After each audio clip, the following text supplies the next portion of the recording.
이른 아침 5시경 작은 마을 생마리의 조용한 거리에서 전화벨이 울렸다.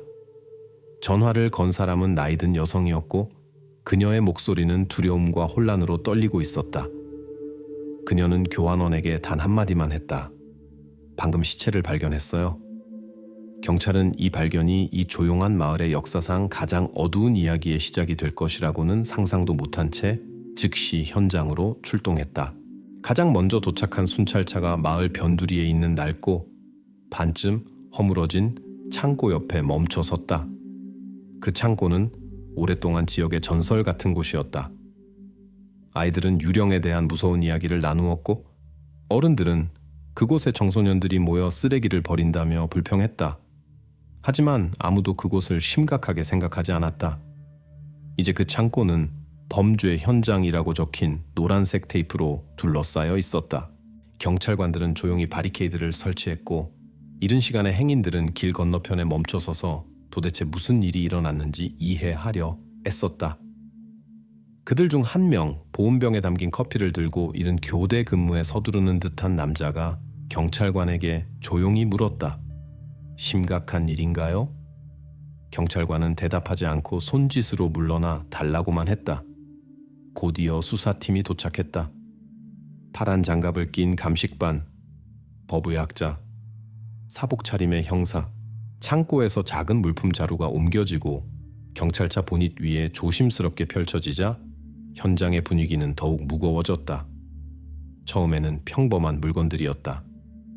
더러운 운동화, 낡은 빨간 모자, 구겨진 밀키웨이, 초콜릿 포장지, 어느 소년에게서나 찾을 수 있는 흔한 소지품들이었다.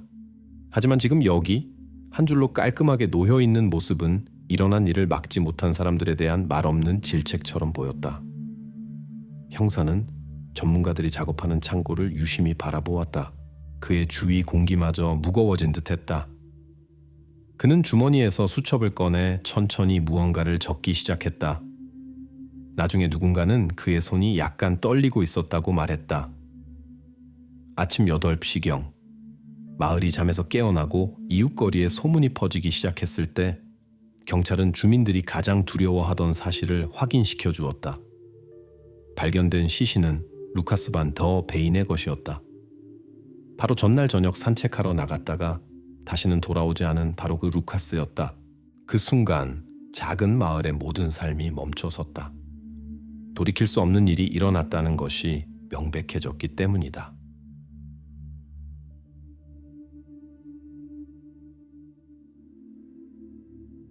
루카스 반 더 베인 사건에서 수사관들이 마주한 가장 첫 번째이자 가장 중요한 질문은 너무나 명백해서 입 밖으로 꺼내기조차 꺼려지는 것이었다. 왜 조용한 마을의 평범한 소년에게 누군가 해를 가하려 했을까? 주변 모든 것이 너무나 평범하고 심지어 지루해 보일 때 범죄자는 어떤 동기를 가질 수 있을까? 수사관들은 루카스가 대부분의 시간을 보냈던 장소인 학교에서부터 모든 가능한 버전을 검토하기 시작했다. 그리고 여기서 그들은 첫 번째 난관에 부딪혔다. 나이 많고 엄격한 교장 선생님은 일어난 일에 눈에 띄게 충격을 받은 모습으로 경찰에게 간결하고 명확하게 말했다. 루카스는 모범적인 학생이었고 친절하고 명랑했습니다. 우리는 그 아이와 아무런 문제가 없었어요. 같은 반 친구들은 그가 항상 남을 잘 돕고 축구와 수학을 좋아했다고 말했다. 선생님들은 루카스가 조용하고 신중한 소년이었으며 사소한 장난 외에는 갈등이 전혀 없었다고 회상했다. 하지만 누군가 그에게 악의를 품었다는 단서나 아주 미미한 암시조차 없었다. 다음 단계는 가족이었다. 루카스의 집은 그 창고에서 걸어서 몇 분 거리에 있었고 외관상 생마리의 수백 채의 다른 집들과 다르지 않았다. 작고 잘 관리된 집, 마당에는 자전거가 있었고 현관문에는 화분이 놓여 있었다. 루카스의 어머니 마리아는 완전히 넋이 나간 것 같았다. 그녀는 모든 질문에 단조롭게 대답하며 멍하니 반복했다. 누가 이런 짓을 했는지 이해할 수가 없어요. 우리에겐 적이 없었어요. 소년의 방에서도 수사관들은 의심스러운 것을 아무것도 찾지 못했다. 깔끔하게 정리된 교과서, 벽에 붙은 축구 스타 포스터, 루카스가 그토록 자랑스러워했던 작은 축구 트로피, 그리고 모니터 옆에 게임 컨트롤러. 모든 것이 너무나 평범해서 그 평범함이 거의 짜증스러울 정도였다. 휴대폰의 이상한 메시지도, 공책의 의심스러운 메모도, 경찰에게 아주 작은 실마리라도 줄 만한 것이 아무것도 없었다. 이에 수사는 마을 자체의 통계로 눈을 돌렸다. 생마리는 지난 10년 동안 단 한 건의 중범죄도 일어나지 않은 곳이었다.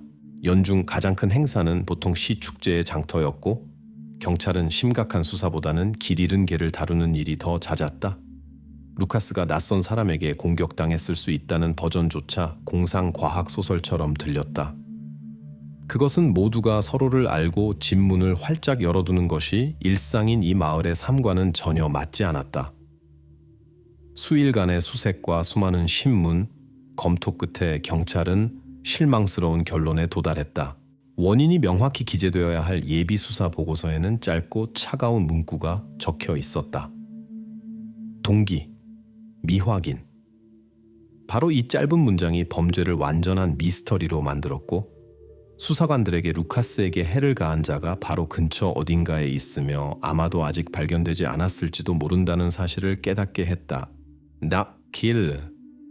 수사관들은 명백한 동기가 없다는 것을 깨닫고 출발점으로 돌아가 가장 단순하면서도 가장 중요한 질문을 던져야 했다. 루카스의 마지막 날은 과연 어땠을까? 누가 그를 마지막으로 보았고 어떤 상황에서였을까?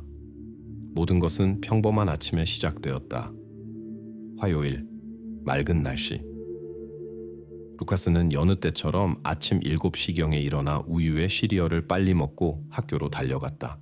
이웃인 아르망 부인은 그가 달려가면서 손을 흔들자 자신도 미소 지으며 똑같이 손을 흔들었던 것을 기억했다.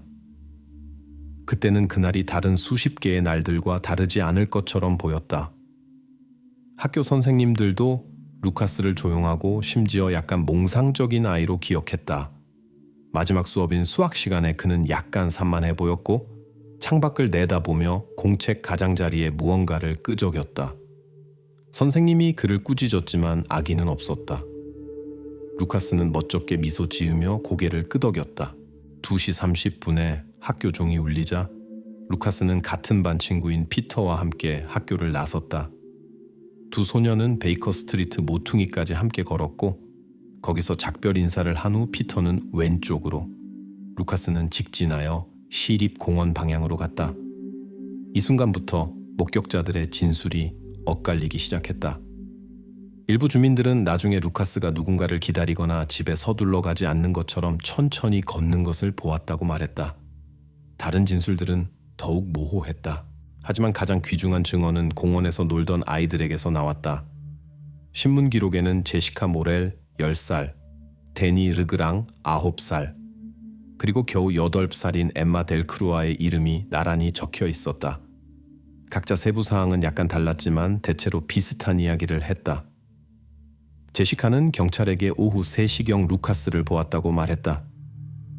그는 큰 미끄럼틀 옆 나무 벤치에 앉아 생각에 잠겨 조용히 있었다. 그의 손에는 작은 빨간 장난감 자동차가 들려 있었다. 루카스는 마치 다음에 무엇을 할지 고민하는 것처럼 그것을 손 안에서 돌리고 있었다. 데니는 루카스가 공원에 있었던 것은 사실이지만 그의 말에 따르면 소녀는 짜증이 나 있거나 심지어 약간 화가 난 것처럼 보였다고 확인했다. 그는 벤치에서 여러 번 일어났다가 중앙 산책로 쪽을 바라보며 누군가를 기다리는 듯하다가 다시 앉았다. 어느 순간 데니는 금발머리의 작은 소녀가 그에게 다가와 활기차게 손짓하며 무언가를 말하기 시작했다고 덧붙였다. 루카스는 더욱 화가 난 것 같았다. 경찰이 데니에게 엠마 델크루아의 사진을 보여주자 소녀는 자신 있게 그녀를 알아보았다. 바로 그녀였다. 가장 명확한 진술을 한 것은 8살짜리 엠마 델크루아였다. 소녀는 경찰에게 루카스에게 장난감 자동차를 달라고 하러 갔다고 말했다.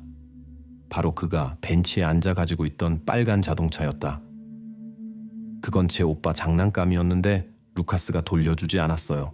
돌려달라고 했는데 이제 자기 거라고 했어요. 라고 소녀는 설명했다. 어느 순간 대화는 큰 소리의 다툼으로 번졌다.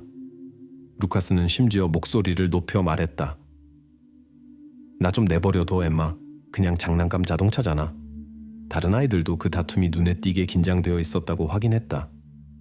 그 후 엠마의 말에 따르면 루카스는 벤치에서 일어나 자동차를 갑자기 주머니에 쑤셔넣고 뒤도 돌아보지 않고 가버렸다. 그 일은 3시 20분경에 일어났다. 그 후 공원에서 신문받은 다른 아이들과 어른들 중 누구도 그를 보지 못했다. 따라서 그날의 마지막으로 기록된 지점은 갈등으로 이어진 대화였다. 증인들은 루카스가 마지막으로 엠마 델크루아와 이야기했다는 것을 절대적으로 확신했다. 바로 그들의 다툼 직후에 소녀는 시야에서 영원히 사라진다. 경찰은 물론 8살짜리 소녀가 다음에 일어난 일에 연루되었을 리는 거의 없다고 이해했다. 하지만 바로 이 짧고 생생하고 예상치 못한 상호작용이 추가 수사의 출발점이 되어야 했다. 왜냐하면 루카스가 공원을 떠난 후 일어난 일을 다른 누군가가 목격했을 수도 있었기 때문이다.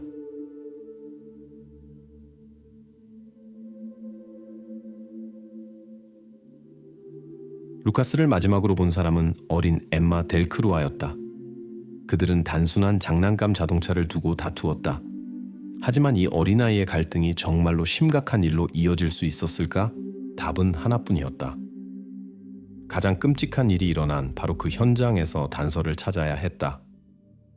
그렇다면 수사관들은 그 버려진 창고 근처에서 무엇을 찾아냈을까? 비극이 일어난 다음 날, 생마리 경찰은 불길한 발견이 이루어진 장소로 다시 돌아왔다. 낡은 창고는 빽빽한 덤불과 오랫동안 깎지 않은 풀로 둘러싸인 마을 변두리에 서 있었다.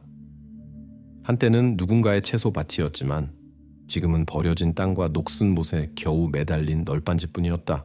창고 안은 낮에도 어두컴컴했고 공기는 오래된 나무와 습기 냄새로 가득했다. 감식반은 조심스럽게 움직이며 모든 널빤지, 먼지 쌓인 바닥의 매 센티미터를 꼼꼼히 조사했다. 루카스는 여기서 뒤쪽 벽, 오래된 건초와 쓰레기 더미 옆 구석에서 발견되었다. 시신은 부자연스러운 자세로 누워 있었다. 마치 무언가 끔찍한 것으로부터 숨거나 자신을 보호하려 했던 것처럼 보였다. 경찰관들은 조심스럽게 위치를 표시하고 거의 완전히 지워진 신발 자국을 확보한 후 창고 주변의 수색 범위를 넓히기 시작했다. 주변 지역의 매 미터가 특별한 주의를 기울여 조사되었고 가장 사소한 물건이라도 놓칠 수 있다는 것을 의식했다. 빈병, 사탕 포장지, 낡은 가구 조각, 이 모든 것이 유심히 검사되고 별도의 봉투에 포장되었다. 하지만 몇 시간 동안 수사에 도움이 될 만한 것은 아무것도 발견되지 않았다. 팀이 거의 조사를 마칠 무렵 한 경찰관이 창고에서 약 10m 떨어진 덤불 속에서 이상한 것을 발견했다. 바닥에는 버려진 모습의 전반적인 그림과는 전혀 어울리지 않는 작은 물건이 놓여 있었다. 가까이 다가가자 감식반원은 즉시 손짓으로 동료들을 불렀다. 그것은 칼이었다. 부엌칼도 접이식 칼도 아닌 육중한 나무 손잡이와 약간 구부러진 날을 가진 사냥용 칼이었다. 마치 서둘러 떨어뜨려 숨기려고도 하지 않은 것처럼 그곳에 놓여 있었다. 전문가들은 분석을 위해 조심스럽게 그것을 가져갔다. 육안으로도 날에는 작지만 뚜렷한 갈색 얼룩이 있었고 손잡이는 흙과 사람의 손가락 자국일 수 있는 다른 무언가로 덮여 있었다는 것을 알 수 있었다. 감식반원들은 칼 주변을 더욱 면밀히 조사하기 시작했지만 흙 때문에 식별할 수 없는 수많은 뒤섞인 신발 자국 외에는 아무것도 찾지 못했다. 바로 이 물건이 전체 사건의 열쇠가 될 수 있다는 것이 명백해졌다.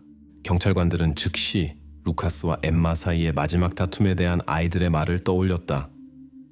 장난감 자동차를 둘러싼 아이들의 다툼이 정말 그렇게 끔찍하게 끝날 수 있었을까? 경험 많은 수사관들조차 스스로에게 물었다. 하지만 논리는 그들을 빠르게 현실로 되돌려 놓았다. 8살짜리 엠마가 발견된 칼과 어떤 관련이 있을 가능성은 거의 없었다. 그렇다면 그것은 누구의 것이었고 왜 바로 여기에 있었을까? 전문가들이 추가 분석을 위해 칼을 특수 용기에 포장하는 동안 경찰관들 사이의 긴장감은 고조되었다. 아무도 이 발견이 수사의 흐름을 완전히 바꾸고 아마도 해결에 더 가까이 다가가게 할 것이라고 의심하지 않았다. 감식반원들이 세부 사항을 기록하는 동안 형사는 마치 건물 자체가 단서를 줄 것처럼 기대하며 다시 창고로 걸어갔다. 그는 천천히 그 지역을 다시 한번 둘러보고 루카스가 기댔던 벽을 바라보다가 널빤지에 있는 작은 긁힌 자국을 발견했다. 아마도 소년 자신이 이 움직임으로 무언가를 말하려 했거나 아니면 그냥 우연이었을 것이다. 이제 아무도 확실히 말할 수 없었다. 수사팀이 손에 쥔 것은 칼 한 자루와 답 없는 수많은 질문뿐이었다. 이렇게 수시간의 조사 끝에 수사팀은 첫 번째 심각한 단서를 얻었다. 루카스가 있던 곳에서 불과 10m 떨어진 곳에서 발견된 칼은 많은 것을 말해줄 수 있었다. 지문과 날에 묻은 물질의 흔적을 면밀히 조사해야 했다. 하지만 가장 중요한 것은 이제 생마리 경찰이 비극이 우연히 일어난 것이 아니라 누군가의 의도적인 행동의 결과라는 것을 최종적으로 확신하게 되었다는 점이다. 수사는 명확한 초점을 갖게 되었고 이제 수사관들은 발견된 칼이 누구의 것이며 왜 루카스 반 더 베인의 시신 옆에 있었는지 알아내기 위해 나아갈 준비가 되어 있었다. 콜카운다카 창고 근처에서 발견된 칼은 첫 번째 실질적인 단서가 되었다. 그 칼날에는 의심스러운 흔적이, 손잡이에는 뚜렷한 지문이 있었다. 이제 수사관들에게 남은 것은 하나뿐이었다. 이 지문이 누구의 것인지 알아내는 것이었다.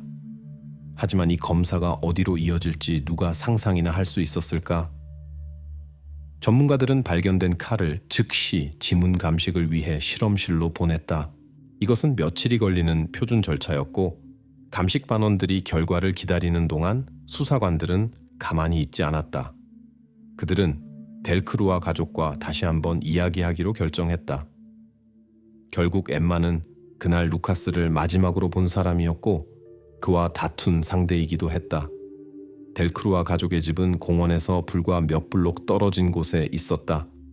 잘 가꾸어진 마당과 입구의 화단, 정원에 작은 어린이 놀이터가 있는 평범한 2층 집이었다.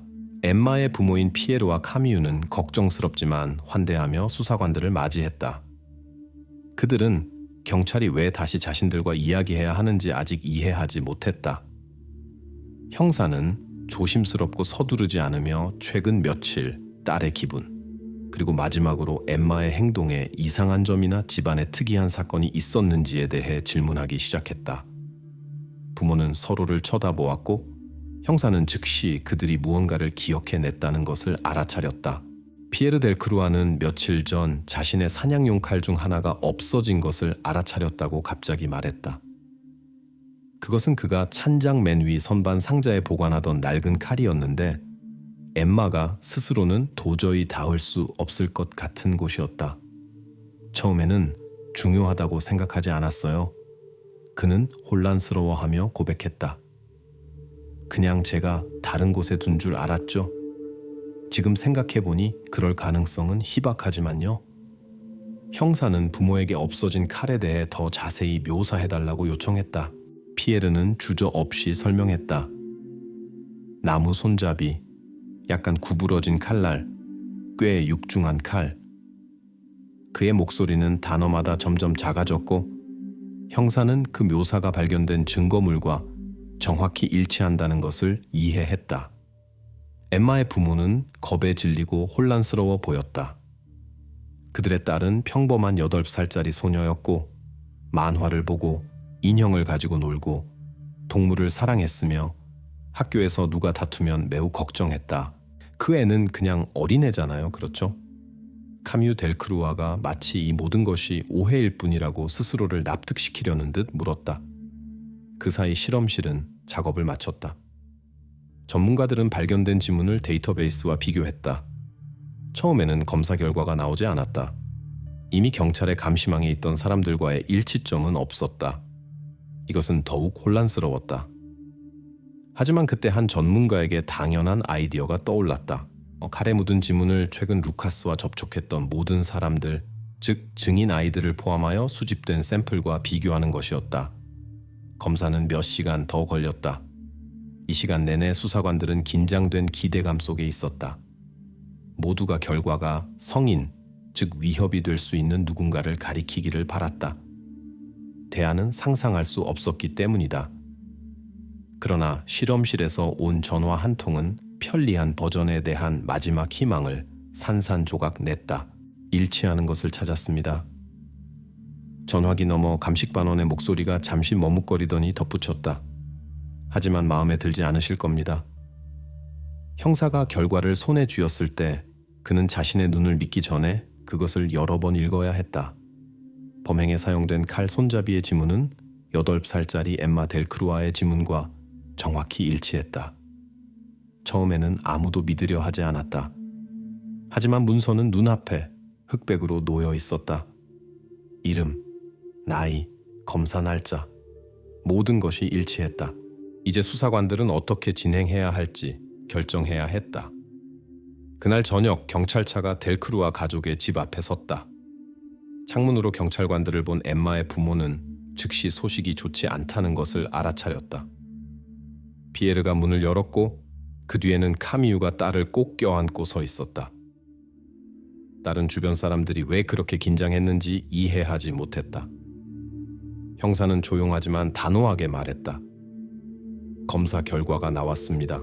엠마에게 단독으로 몇 가지 질문을 해야겠습니다. 어린 소녀가 경찰차에 탈 때 이미 이웃들이 거리로 나와 무슨 일이 벌어지고 있는지 궁금해하며 수군거렸다. 생마리는 이런 상황을 겪어본 적이 없었다. 그것은 절대적으로 잘못된 것처럼 보였고 그것을 목격한 모든 사람을 충격에 빠뜨렸다. 그렇게 2023년 4월 11일 8살짜리 엠마 델크루아는 생마리시 경찰에 의해 공식적으로 체포되었다. 이 소식 자체는 터무니없고 믿을 수 없는 것처럼 보였지만 수사팀에게는 다른 선택의 여지가 없었다. 단서는 명백했다. 아직 아무도 이것이 어떻게 가능한지, 그리고 이제 무슨 일이 일어날지 이해하지 못했다. 수사는 이제 완전히 예상치 못한 길로 접어들었기 때문이다. 그리고 마을의 모든 사람을 괴롭히던 질문은 같았다. 과연 어린 소녀가 정말로 지금 그녀에게 씌워진 혐의를 저질렀을까? 아니면 이것은 훨씬 더 복잡한 이야기의 작은 부분에 불과할까? 8살짜리 엠마 델크루아의 체포는 생마리 전체에 큰 충격이었다. 그렇게 작은 소녀가 그런 짓을 할 수 있다고는 아무도 믿을 수 없었다. 하지만 칼에 묻은 지문은 그 자체로 증거였다. 단 하나의 질문만이 남았다. 그녀가 루카스에게 일어난 일에 연루되었다는 다른 증거가 있을까? 수사관들은 단지 칼 하나에만 의존할 수 없었다. 더 많은 단서가 필요했고 가장 먼저 의심의 대상이 된 것은 엠마가 비극이 일어난 날 입었던 옷이었다. 부모는 감식 결과 무엇이 나올지에 대한 두려움을 힘겹게 감추며 침묵 속에서 소녀의 재킷과 청바지를 수사관들에게 넘겨주었다. 전문가들은 즉시 작업에 착수했다. 그들은 옷의 모든 세부 사항을 꼼꼼히 조사하며 상황을 밝혀줄 수 있는 얼룩, 섬유, 흔적을 찾았다. 과정은 길어졌고 시간이 흐를수록 수사관들 사이의 긴장감은 커져만 갔다. 그 사이 경찰은 엠마의 선생님들과 이야기하기로 결정했다. 아마도 그들이 소녀의 성격에 대한 세부 사항을 알려줄 수 있을 것이었다. 그리고 여기서 엠마가 집에서 보던 것처럼 조용하지는 않았다는 것이 드러났다. 선생님들은 소녀가 쉽게 상처받고 사소한 일에도 갑자기 화를 낼 수 있다고 말했다. 한 교육자는 고백했다. 물론 그녀가 심각한 일을 할 수 있다고 말하는 것은 아닙니다. 하지만 엠마는 갑자기 화를 낼 수 있었고 때로는 그녀를 진정시키기조차 어려웠습니다. 이 진술들은 명확한 답을 주지는 않았지만 수사관들의 의심을 눈에 띄게 강화했다. 전문가들은 그동안 밤낮으로 일하며 모든 얼룩, 모든 사소한 세부 사항을 확인했다. 이틀째 되던 날 그들은 엠마의 재킷 왼쪽 소매에서 작은 갈색 얼룩을 발견했다. 이것은 그냥 흙일까? 초콜릿 흔적일까? 아니면 모두가 두려워하던 바로 그것일까? 실험실에서 전화가 왔을 때 수사관들은 이미 최악의 상황에 대비하고 있었다. 전문가들은 의심의 여지를 남기지 않았다. 실험실은 엠마의 옷에서 발견된 갈색 얼룩이 혈액이라는 것을 확인했다. 그리고 그것은 의심의 여지 없이 루카스 반 더 베인의 것이었다. 이제 수사관들은 주요 질문에 답해야 했다. 그날 엠마와 루카스 사이에 정확히 무슨 일이 있었으며 이 끔찍한 일이 정말 8살짜리 소녀의 소행일 수 있을까? 아니면 이 흔적들 뒤에는 전혀 다른 이야기가 숨겨져 있을까?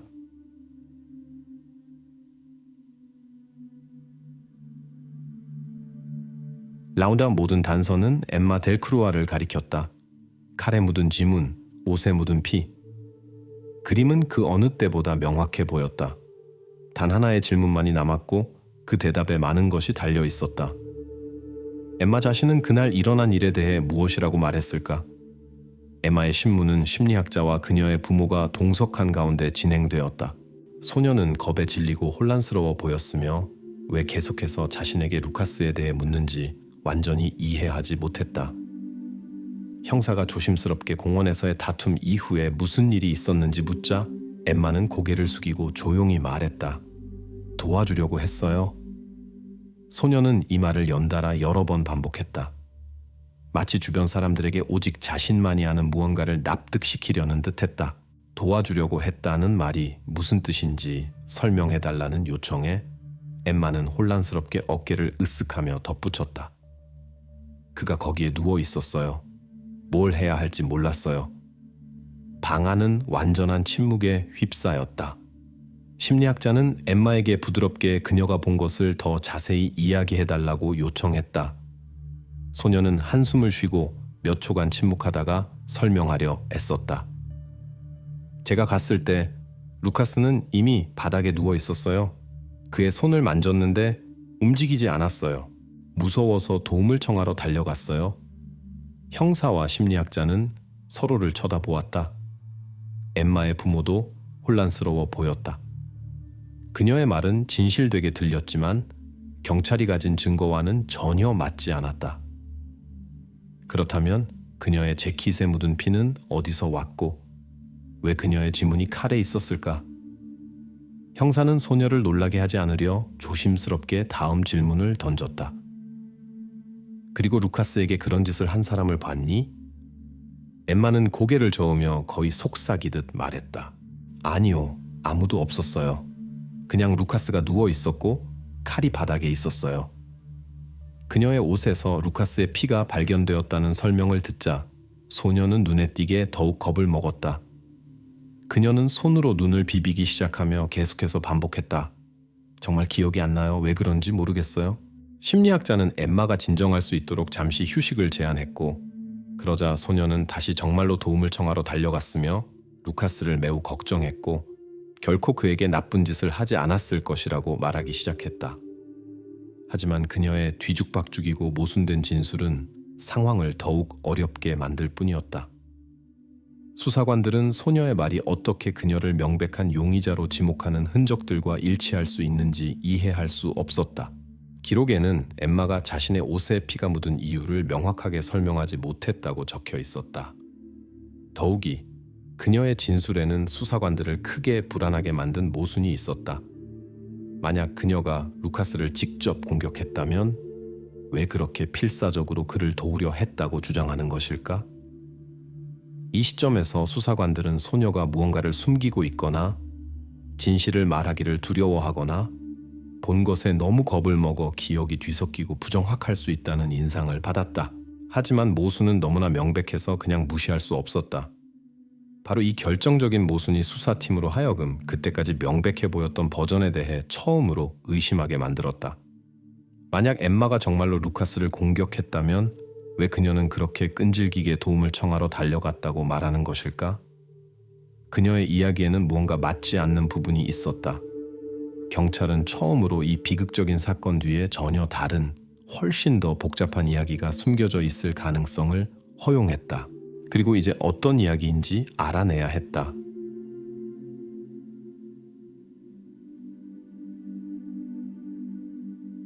엠마의 이야기는 점점 더 많은 의문을 낳았다. 한편으로는 소녀의 옷에 루카스의 피가 묻어 있었고 그녀의 지문이 칼에서 발견되었다. 다른 한편으로는 그녀 자신이 단지 겁에 질려 도움을 청하러 달려갔다고 말했다. 누군가는 분명히 진실을 말하고 있지 않았다. 하지만 8살짜리 소녀의 말을 어떻게 확인할 수 있을까? 수사관들은 엠마의 모든 말을 확인하기로 결정했다. 만약 그녀가 정말로 도움을 청하러 달려갔다면 누군가 그것을 봤어야 했다. 증인들에 대한 재심문이 시작되었고, 이번에는 수사관들이 그 시간에 공원이나 그 근처에 있던 아이들에게 더 많은 주의를 기울였다. 바로 이 진술들에서 수사팀의 버전의 첫 번째 균열이 나타났다. 2명의 학생, 소피와 줄리앙, 둘 다 9살은 엠마를 봤다고 확인했다. 그들의 말에 따르면 그녀는 실제로 루카스와의 사건이 일어난 시간과 거의 같은 시간에 공원에서 달려나왔다. 소피는 기억했다. 그녀는 아주 빨리 달리면서 무언가를 외쳤어요. 하지만 정확히 무엇인지는 알아듣지 못했어요.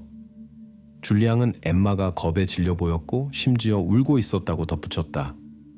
이 진술들은 냉정하게 범죄 현장을 떠나는 공격자의 모습과는 명백히 맞지 않았기 때문에 매우 중요했다. 수사팀은 더 나아가기로 결정하고 도시의 감시 카메라 녹화 기록을 확인했다. 생말이 쉬는 작았지만 몇몇 중요한 지점에는 카메라가 설치되어 있었다. 특히 공원에서 불과 수백 미터 떨어진 지역 우체국 건물 모퉁이에 설치된 카메라가 중요했다. 전문가들은 녹화 영상을 꼼꼼히 검토했다. 화면은 특별히 선명하지는 않았지만 사람들의 형체와 그들의 이동 방향을 인식하기에는 충분히 명확했다. 수사관들은 녹화 영상을 유심히 관찰했고 곧 큰 안도감을 주는 무언가를 보았다. 녹화 영상에는 밝은 재킷을 입은 작은 소녀가 보도를 따라 달리는 모습이 뚜렷하게 보였다. 그녀의 움직임은 혼란스러웠고 마치 그냥 달리는 것이 아니라 무언가로부터 도망치면서 계속 뒤를 돌아보는 것 같았다. 녹화 영상의 시간은 증인들의 진술과 일치했다. 이것은 엠마가 도움을 청하러 달려갔다는 말이 사실일 수 있다는 것을 의미했다. 하지만 진짜 충격은 카메라가 잠시 후 다른 것을 녹화했을 때 찾아왔다. 엠마가 화면에서 사라진 지 불과 3분 후에 같은 녹화 영상에 다른 형체가 나타났다.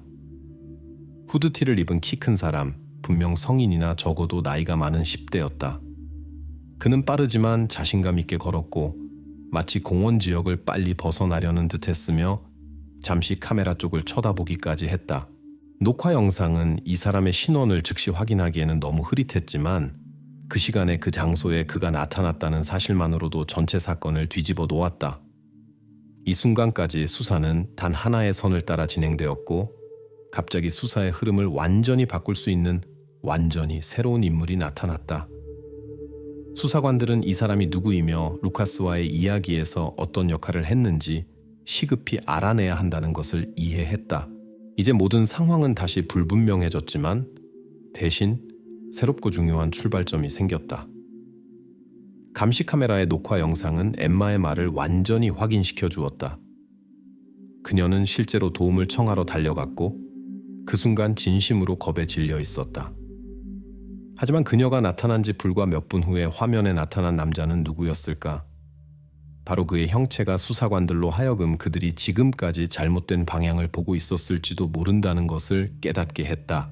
수사는 예기치 않게 새로운 전환점을 맞았고 이제 수사팀은 후드 아래에 누가 숨어 있었는지 그리고 그가 정확히 루카스 반 더 베인의 운명과 어떻게 연결되어 있는지 알아내야 했다.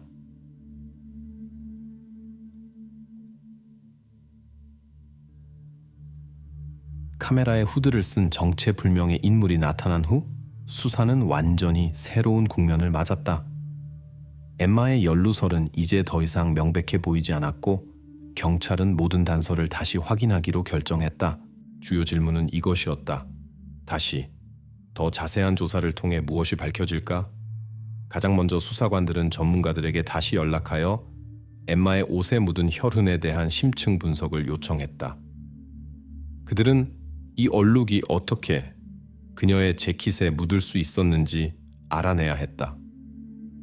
이제 녹화 영상에 두 번째 인물이 등장한 후 소녀가 범죄에 직접 연루되었다는 버전은 매우 의심스러워 보였다. 전문가들은 최대한의 신중을 기해 작업에 착수했다. 그들은 옷의 모든 세부 사항을 조사하고 특수 기법을 사용하여 혈액이 어떻게 옷감에 묻었는지 확인했다.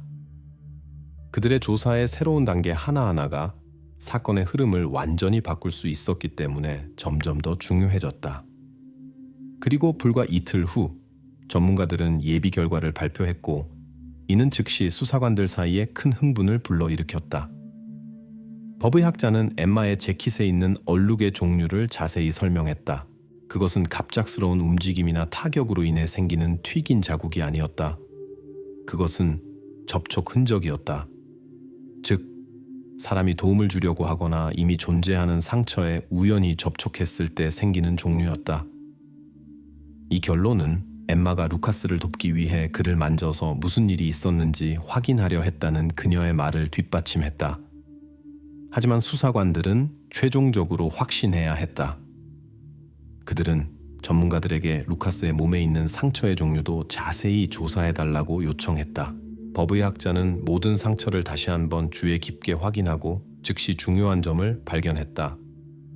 상처의 종류는 8살짜리 소녀의 능력과는 비교할 수 없을 정도로 상당한 신체적 힘을 필요로 했다. 타격이 가해진 힘은 성인이나 적어도 나이가 많은 10대를 가리켰다. 이 순간 수사관들의 마지막 의심이 사라졌다. 전문가들은 엠마가 신체적으로나 다른 특징으로 보나 그러한 상처를 입힐 수 없었다고 설명했다.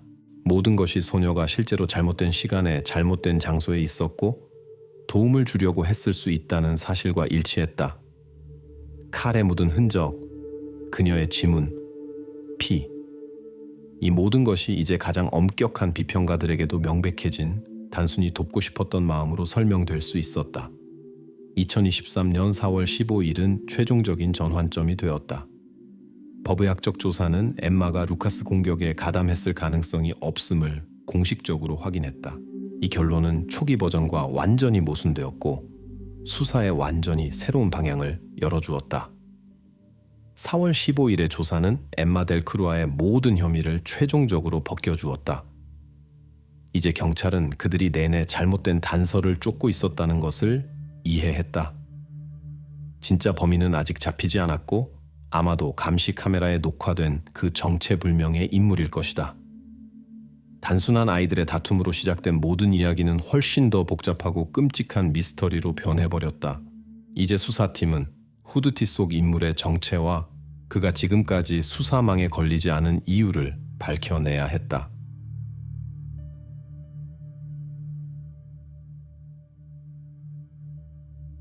이제 엠마의 혐의가 최종적으로 벗겨지자 경찰은 새롭고 더욱 불안한 질문에 직면했다. 감시 카메라 녹화 영상에 나타난 두 번째 사람은 누구였을까? 엠마가 도움을 청하러 달려간 지 불과 몇 분 후에 누가 공원을 떠날 수 있었을까? 수사관들은 바로 이 사람이 전체 비극을 해결하는 열쇠가 될 수 있다는 것을 알았다. 그들은 화질을 최대한 향상시키기 위해 카메라 녹화 영상을 재분석하도록 보냈다. 기술 전문가들은 추가적인 세부 정보를 얻기 위해 며칠 동안 꼼꼼하게 이미지를 작업했다. 그리고 마침내 이미지가 더 선명해졌다. 향상된 버전의 녹화 영상이 범죄 전문가들에게 전달되었을 때 그들은 즉시 정체불명의 인물의 걸음걸이와 실루엣에 주목했다. 영상 속 인물은 꽤 키가 컸고 분명히 나이가 많은 10대이거나 젊은 남성이었으며 헐렁한 후드 재킷을 입고 있었다. 그는 빠르고 자신감 있게 걸었으며 마치 어디로 가야 할지 아는 것 같았다. 범죄 전문가들은 그의 움직임을 특히 강조했다. 어깨를 특징적으로 흔들며 약간 구부정하게 빠르게 걷는 걸음걸이. 바로 이 특징이 추가 조사의 출발점이 되었다. 경찰은 얻은 데이터를 그 지역 주민들에 대한 정보와 신중하게 비교하기 시작했다. 영상 속 인물이 창고에서 주거 지역 방향으로 움직였기 때문에 수색 범위는 공원 주변의 가장 가까운 집들로 좁혀졌다. 그리고 중요한 세부 사항은 이동 방향이었다. 그는 불과 700m도 떨어지지 않은 반 더 베인 가족의 집으로 곧장 가고 있었다. 형사들은 이 지역 주민 명단을 몇 번이고 다시 훑어보았다. 그들의 주인은 루카스의 형인 마르셀 반 더 베인에게 쏠렸다. 그 시점까지 아무런 의심도 받지 않았던 16살의 10대가 갑자기 수사의 중심에 놓이게 된 것이다. 처음에는 아무도 그것이 가능하다고 믿고 싶어 하지 않았다. 형제, 친척, 그가 정말로 루카스에게 일어난 일과 관련이 있을 수 있을까? 하지만 경찰이 이 버전을 계속 조사할수록 더 많은 의문이 제기되었다. 수사관들은 반 더 베인 가족의 이웃과 지인들을 신문하기 시작했다. 누군가는 마르셀이 최근에 폐쇄적이 되었고 거의 길에 나가지 않으며 긴장된 모습이었다고 언급했다. 다른 사람들은 형제 사이에 다툼이 있었다고 기억했지만 아무도 그것이 얼마나 심각했는지는 정확히 말할 수 없었다. 경찰은 마르셀을 용의자가 아닌 단지 세부 사항을 명확히 하기 위해 대화에 초대하기로 결정했다. 하지만 마지막 순간에 수사관들은 마음을 바꾸고 먼저 그가 어떻게 행동할지 보기 위해 은밀한 감시를 실시하기로 결정했다.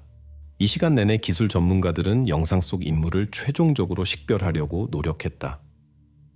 감시가 시작된 지 하루 만에 경찰은 범죄 전문가들로부터 전화를 받았고 이번에는 전문가의 목소리가 절대적으로 자신감에 차 있었다. 모든 것을 확인했습니다. 걸음걸이, 키, 체격, 옷. 거의 100% 확률로 마르셀 반 더 베인입니다. 수사관들의 방에는 무거운 침묵이 흘렀다. 이 소식은 터무니없어 보였지만 사실들은 의심의 여지를 남기지 않았다. 경찰은 불가피한 사실을 받아들여야 했다. 루카스의 16살 형제가 이제 공식적으로 사건의 주요 용의자가 된 것이다. 새로운 용의자가 확인되었고 그 이름은 모두를 충격에 빠뜨렸다. 사망한 루카스의 형, 마르셀 반 더 베인. 이 소식은 일어난 일에 대한 기존의 생각을 완전히 뒤집어 놓았다. 하지만 수사팀은 마르셀이 정말로 그런 일을 할 수 있었는지, 그리고 그의 폐쇄적인 태도 뒤에 어떤 비밀을 숨기고 있는지 아직 밝혀내야 했다. 이제 경찰은 왜 친형이 비극의 중심에 서게 되었는지 이해하기 위해 수사에 더욱 깊이 파고들 준비가 되어 있었다.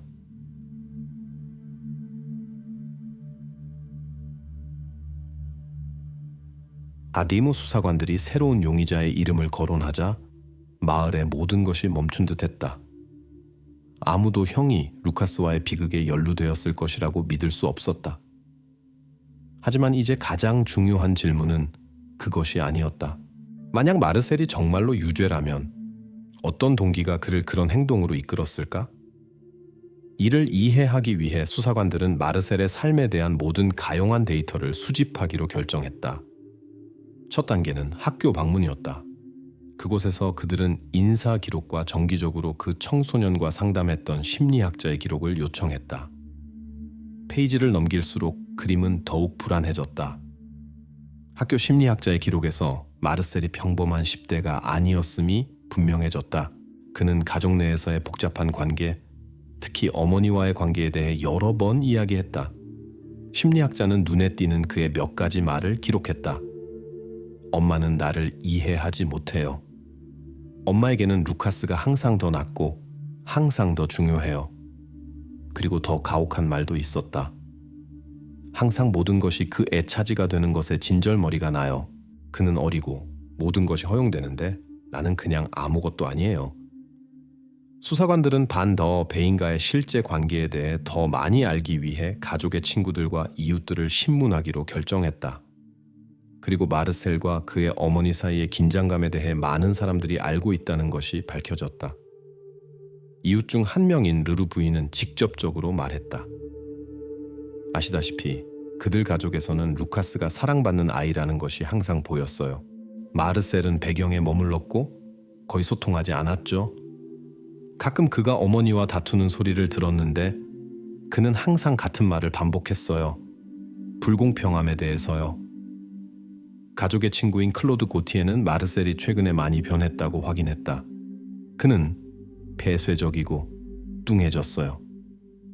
가끔은 우리 모두를 의도적으로 피하는 것 같았어요. 한 번은 우리가 이야기할 때 그가 폭발해서 루카스가 항상 모든 관심을 받고 그것이 자신을 화나게 한다고 말했어요. 하지만 누가 그것이 그렇게 심각할 줄 알았겠어요? 새로운 증언이 나올 때마다 반 더 베인 가족 내의 관계가 겉보기와는 달리 결코 단순하지 않았다는 것이 점점 더 명확해졌다. 마르셀이 동생에게 느끼는 질투심은 가족과 가깝지 않은 사람들에게도 보일 정도였다. 수사관들이 그 청소년의 과거를 깊이 파고들수록 그들이 올바른 길을 가고 있다는 확신이 커졌다. 마침내 경찰은 마르셀의 담임 선생님인 기슬랭 부인을 대화에 초대했다. 그녀는 가족을 잘 알았고 그 청소년을 수년 동안 지켜봐 왔다. 그녀의 말은 수사관들이 이미 짐작하고 있던 것을 최종적으로 확인시켜주는 것과 같았다. 선생님은 침착하고 명확하게 설명했다. 어머니는 항상 루카스를 편애했어요. 모두가 그것을 봤죠. 마르셀은 그것을 심하게 겪었어요. 그는 종종 자신의 가족에서 자신이 불필요하다고 느낀다고 말했어요. 그 순간 수사관들이 찾고 있던 동기가 완전히 명백해졌다. 이제 경찰은 가족 간의 질투심이 마르셀을 그렇게 끔찍한 행동으로 이끌었을 수 있다는 데 의심의 여지가 없었다. 하지만 동기의 명백함에도 불구하고 수사팀은 마르셀이 실제로 범죄를 저질렀다는 것을 아직 증명해야 했다. 그리고 그것은 겉보기만큼 간단하지 않았다. 동기는 밝혀졌고 그것은 고통스러울 정도로 단순하면서도 동시에 끔찍했다. 형이 동생에게 느끼는 질투심, 반 더 베인가의 조용한 벽 뒤에 숨겨져 있던 가족 비극이 예기치 않게 밖으로 터져 나와 그들을 아는 모든 사람의 삶을 뒤흔들어 놓았다. 수사의 다음 단계는 동기 하나만으로 마르셀을 기소하기에 충분한지 알아내는 것이었다. 왜냐하면 이제 경찰은 동기를 믿는 것뿐만 아니라 그의 연루를 최종적으로 확인하거나 반박할 증거를 찾아야 하는 과제에 직면했기 때문이다. 이제 수사팀은 모든 것을 갖추었다. 용의자인 마르셀 반 더 베인, 명백한 동기인 동생에 대한 질투심, 그리고 간접적인 증거인 감시 카메라 영상까지. 남은 것은 마지막 하나, 마르셀 자신이 무엇을 말할지 듣는 것이었다. 그의 말이 무언가를 바꿀 수 있을까? 아니면 경찰의 의심을 확인시켜 줄 뿐일까? 2023년 4월 20일, 경찰은 마르셀을 공식적으로 체포하여 신문을 위해 데려왔다. 신문실의 분위기는 긴장감이 감돌았다. 10대는 고개를 들지 않은 채 형사와 마주 앉아 있었다. 첫 번째 질문, 루카스가 사망한 날 어디에 있었나? 마르셀은 짧고 단호하게 대답했다. 집에 있었어요. 하지만 형사는 이것이 준비된 버전이라는 것을 즉시 알아차렸다. 그는 서두르지 않고 10대에게 진정할 시간을 준 다음 감시 카메라 녹화 영상을 켰다. 화면에는 빠른 걸음으로 자신의 집을 향해 걸어가는 마르셀의 뚜렷한 모습이 나타났다. 방 안에는 침묵이 흘렀다. 10대는 얼굴이 변하며 불안하게 말했다. 저 아니에요. 형사는 침착하고 체계적으로 걸음걸이, 옷, 키를 지적하며 모든 세부 사항을 강조했다. 마르셀, 네가 저 사람이라는 걸 알잖아. 카메라는 거짓말을 하지 않아. 10대는 긴장하며 손을 움켜쥐었고 긴 침묵 끝에 말했다. 알았어요. 집을 나왔어요. 하지만 공원에만 있었고 창고에는 가지 않았어요. 루카스를 보지 못했어요. 그의 말 한마디 한마디에 수사관들은 그가 점점 더 깊이 얽히고 있다는 것을 이해했다. 그들은 조심스럽게 새로운 질문을 던졌고 10대는 점점 더 짜증을 내고 설득력이 떨어졌다. 곧 그의 말은 수사팀이 이미 확인한 사실과 명백히 모순되었다. 형사는 천천히 그리고 명확하게 말했다. 창고에 가지 않았다고 주장하지만 카메라는 엠마가 도움을 청하러 달려간 지 불과 몇 분 후에 비극의 현장에서 불과 200m 떨어진 곳에서 너를 녹화했어. 이걸 어떻게 설명할 거지? 마르셀은 다시 머뭇거렸고 그의 시선은 방 안을 헤맸다. 저는 그냥 산책하러 갔어요. 그가 불안하게 대답했다. 수사관들은 그의 말에 있는 모든 모순을 일관되게 지적하며 압박을 가했다. 집에 있었다고 했다가 산책하러 갔다고 주장하는군. 그러고는 사실상 범죄 현장 옆에 있었으면서도 루카스를 보지 못했다고 부인하고 이 모든 것이 극도로 의심스러워 마르셀. 10대는 점점 더 불안해졌고 목소리가 떨렸다. 그는 자신에게 덫을 놓았다거나 동생에게 해를 끼칠 수 없었다는 문장을 반복했다. 하지만 이제 그의 말은 전혀 설득력이 없었다. 형사는 10대 앞에 테이블에 학교 기록 출력물, 질투와 상처에 대한 이야기가 담긴 심리학자와의 대화 인용문을 천천히 놓았다. 심리학자에게 가족 안에서 불필요하다고 느낀다고 말했지. 루카스가 항상 사랑받는 아이였다고. 그렇지 않아? 마르셀은 서류를 보지 않으려고 갑자기 고개를 돌렸다. 형사는 계속했다.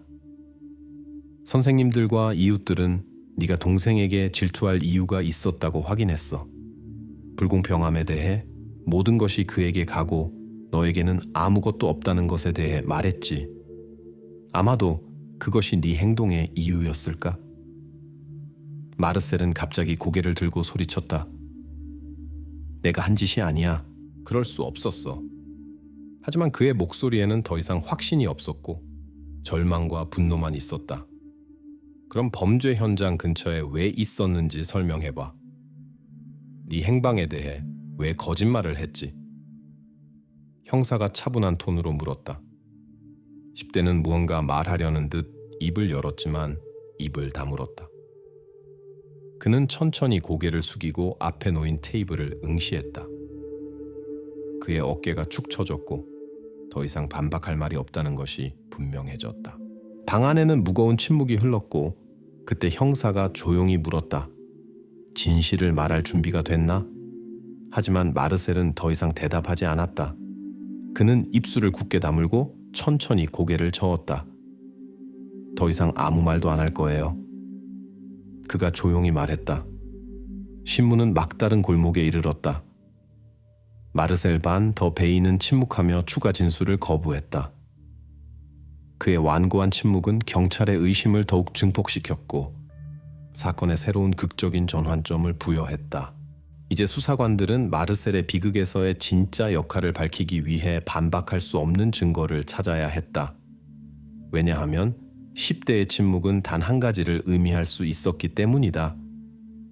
진실은 처음 생각했던 것보다 훨씬 더 복잡하고 끔찍했다.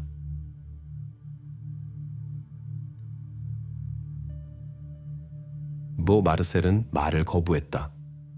그의 침묵은 경찰에게 동시에 도전이자 막다른 골목이었다. 10대는 완고하게 침묵했지만 질문은 변함없이 남아있었다.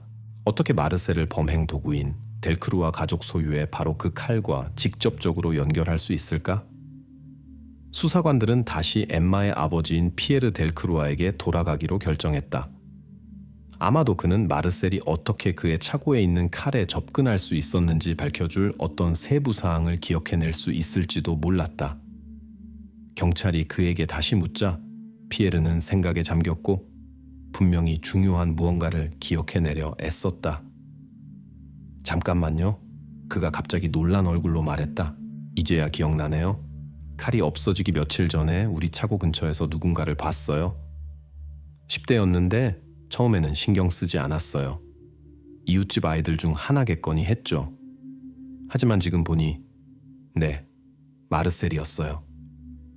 분명히 우리 집 근처 차고 문에서 그를 봤어요. 이 기억은 상황을 즉각적으로 바꾸었다. 이제 경찰은 마르셀이 델크루아 가족의 차고에 침입하여 범행 도구가 된 칼을 가져갔을 수 있다고 믿을 만한 심각한 이유를 갖게 되었다. 수사관들은 반 더 베인 가족의 집, 특히 마르셀의 방에 대한 수색 영장을 받았다.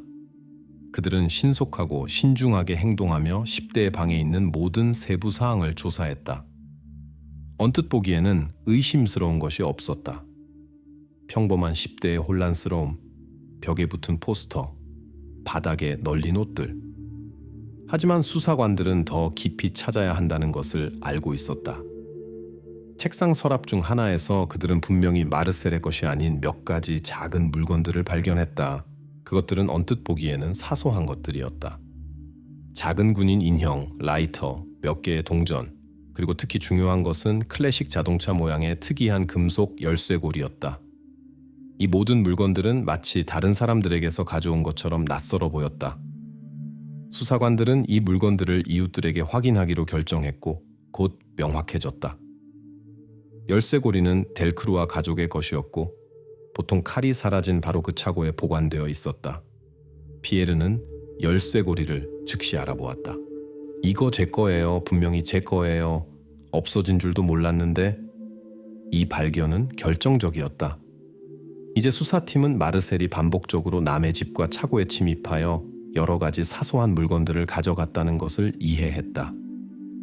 이것은 그가 델크루안의 칼을 가져가는 것이 쉬웠다는 것을 의미했다. 모든 퍼즐 조각이 하나의 명확한 그림으로 맞춰졌다. 수사관들에게는 10대가 분명히 동생에 대한 질투심 이상의 것을 훨씬 더 많이 숨기고 있었다는 것이 분명해졌다. 수색은 그의 비밀스러운 행동을 드러냈고 그가 범행 도구가 보관되어 있던 장소에 직접 접근했다는 것을 확인시켜 주었다. 이제 마르셀은 훨씬 더 심각한 상황에 처하게 되었고 경찰은 이 증거가 비극의 진정한 상황을 밝히기에 충분하다고 확신했다. 델크루아 가족의 열쇠고리와 다른 도난 물품들의 발견은 마르셀이 칼에 접근했다는 반박할 수 없는 증거가 되었다. 이 단서는 그의 방어선을 무너뜨렸고 10대의 침묵 뒤에는 그가 신중하게 숨기려 했던 실제 행동들이 숨겨져 있었음을 처음으로 보여주었다. 이제 경찰은 단 한 가지만 이해하면 되었다. 그날 두 형제 사이에 정확히 무슨 일이 있었고 왜 모든 것이 그렇게 비극적으로 끝났는가?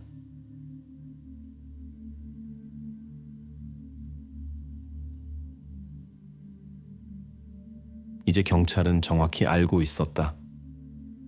마르셀은 칼에 접근했고 그에게는 더 이상 돌아갈 길이 없었다. 남은 질문은 단 하나였다. 그가 진실을 인정할 힘이 있을까? 아니면 10대는 마지막까지 명백한 사실을 부인할까? 수사관들은 마르셀을 다시 신문에 불렀다. 이번에는 변호사와 심리학자가 동석한 가운데 대화가 진행되었고 분위기는 더욱 긴장되었다. 10대에게 그의 방에서 발견된 열쇠고리와 다른 물건들이 제시되자 마르셀은 눈에 띄게 창백해지며 시선을 돌렸다. 그는 이미 경찰이 그의 작은 비밀을 밝혀냈고 더 이상 침묵하는 것이 의미 없다는 것을 이해했다. 하지만 그에게 진짜 충격은 엠마 델크루아가 완전히 혐의를 벗었다는 소식이었다. 형사가 소녀가 더 이상 용의자가 아니며 이제 모든 사실이 오직 그를 가리킨다고 말했을 때 마르셀은 눈에 띄게 불안해졌다. 그의 손이 떨렸고 시선은 초점을 잃었다. 그는 천천히 고개를 들고 조용히 말했다. 이렇게 되길 원하지 않았어요.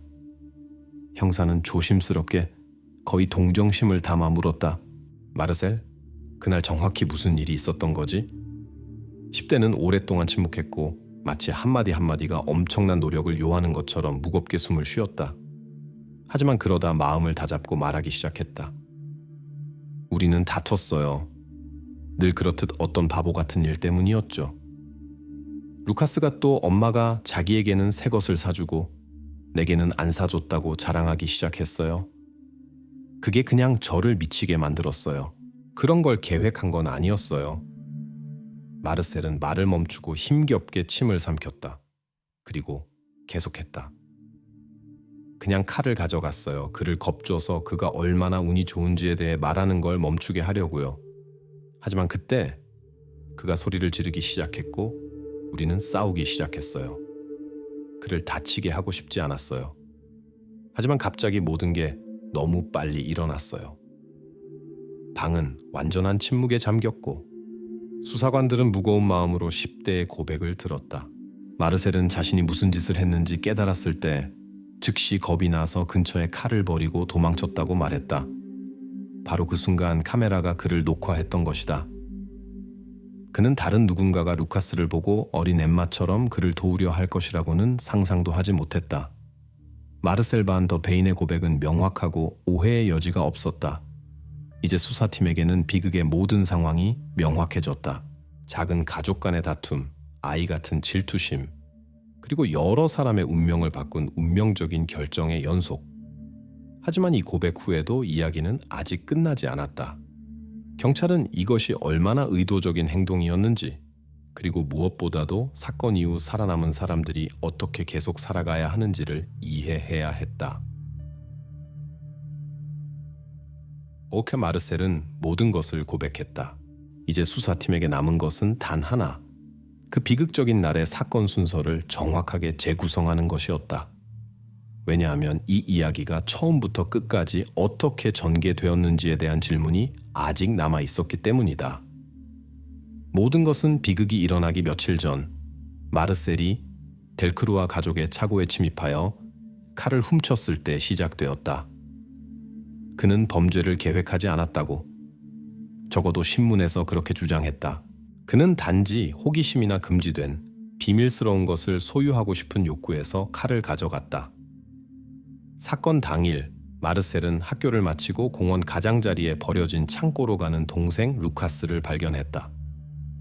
루카스는 엠마와의 갈등의 원인이 되었던 바로 그 빨간 장난감 자동차를 손에 들고 생각에 잠긴 채 천천히 걷고 있었다. 마르셀은 그를 따라갔다. 처음에는 단지 이야기하려는 목적이었지만 대화는 거의 즉시 또 다른 갈등으로 번졌다. 10대는 동생에게 다가가 오랫동안 쌓아온 모든 것을 즉시 쏟아냈다. 루카스에 대한 끊임없는 관심에 얼마나 지쳤는지, 동생에게는 항상 모든 것이 용서되고 허락되는 것이 얼마나 화가 나는지. 루카스는 날카롭게 대답했고 대화는 순식간에 통제 불능 상태가 되었다. 말은 고함으로, 고함은 싸움으로 번졌다. 바로 그 순간 마르셀은 칼을 꺼냈다. 그는 루카스를 단지 겁주고 항상 자신이 더 못하고 항상 두 번째인 것이 얼마나 고통스러운지 이해하게 하려 했다고 말했다. 하지만 사건은 그가 상상했던 것과는 전혀 다르게 흘러갔다. 루카스는 저항하기 시작했고 벗어나려고 애썼다. 그러자 분노와 절망에 휩싸인 마르셀은 칼로 찔렀다. 10대가 자신이 무슨 짓을 했는지 깨달았을 때는 이미 늦었다. 루카스는 바닥에 쓰러져 움직이지 않았다. 공황 상태에 빠진 마르셀은 즉시 근처 덤불에 칼을 던지고 도망쳤다. 바로 그 순간 카메라가 그의 집을 향해 서두르는 그의 모습을 녹화했다. 그 사이 불과 몇 분 후 아무것도 모르는 어린 엠마 델크루아가 자신의 장난감 자동차를 되찾으러 창고로 왔다. 그녀는 바닥에 누워있는 루카스를 보고 즉시 무슨 일이 일어났는지 이해하지 못했다. 소녀는 다가가서 그를 도우려 했고 그 과정에서 피가 그녀의 옷에 묻었다. 겁에 질린 엠마는 어른들을 찾고 도움을 청하러 달려갔다. 이렇게 단순한 질투와 작은 상처들로 시작된 이 끔찍한 이야기는 한 도시 전체의 진정한 비극으로 변해버렸다. 마르셀의 고백과 증인들의 증언 덕분에 경찰은 사건의 연대기를 절대적인 정확성으로 재구성할 수 있었다. 범죄가 정확히 어떻게 일어났고 일어난 일에 대한 책임이 누구에게 있는지에 대한 질문은 더 이상 남지 않았다. 범죄의 전체 그림은 복원되었고 사건 파일로 완전히 확인되었다. 비극의 모든 세부 사항이 맞춰졌다. 칼도난부터 엠마가 루카스의 시신을 발견한 마지막 순간까지 수사팀은 그 운명적인 날의 사건 순서에 대한 모든 질문을 최종적으로 종결했다. 남은 것은 단 하나, 이 도시와 가족이 이런 일 이후 어떻게 계속 살아갈 수 있는지를 이해하는 것이었다.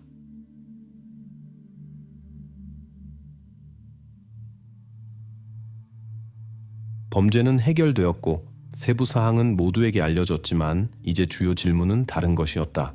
그렇게 끔찍한 행위에 대해 어떤 처벌이 내려질까? 재판관들은 나이와 상황을 고려할까? 아니면 일어난 일의 심각성이 우위를 차지할까? 재판은 2023년 10월 12일에 시작되었고 생마리 주민들의 큰 관심 속에서 진행되었다. 법정은 만원이었다. 이웃, 반친구, 선생님, 그냥 동정심 많은 사람들까지 모두가 법원의 결정을 듣고 싶어 했다.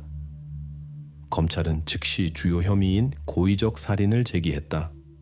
검사는 단호했다. 이 범죄는 우연이 아니었습니다.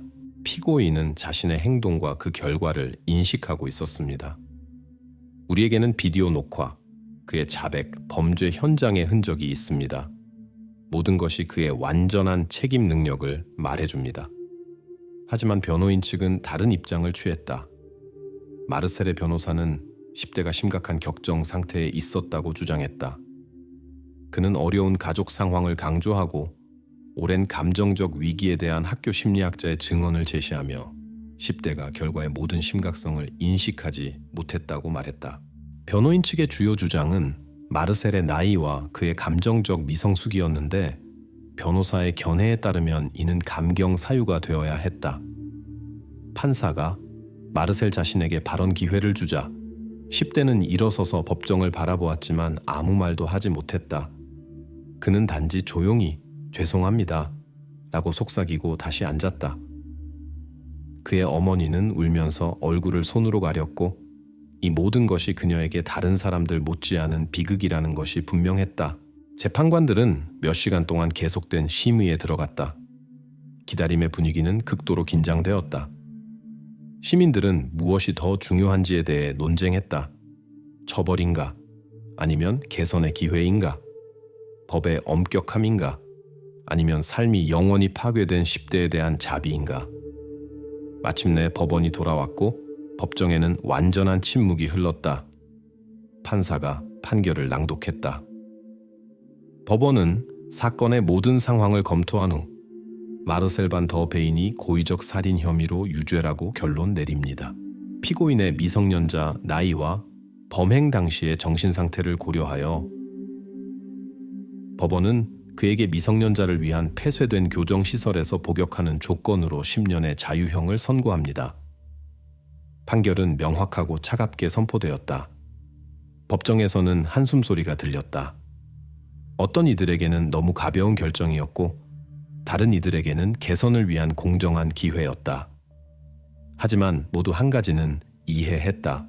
생마리 씨는 다시는 예전 같지 않을 것이며 이 이야기는 그것을 겪은 사람들의 기억 속에 영원히 남을 것이다.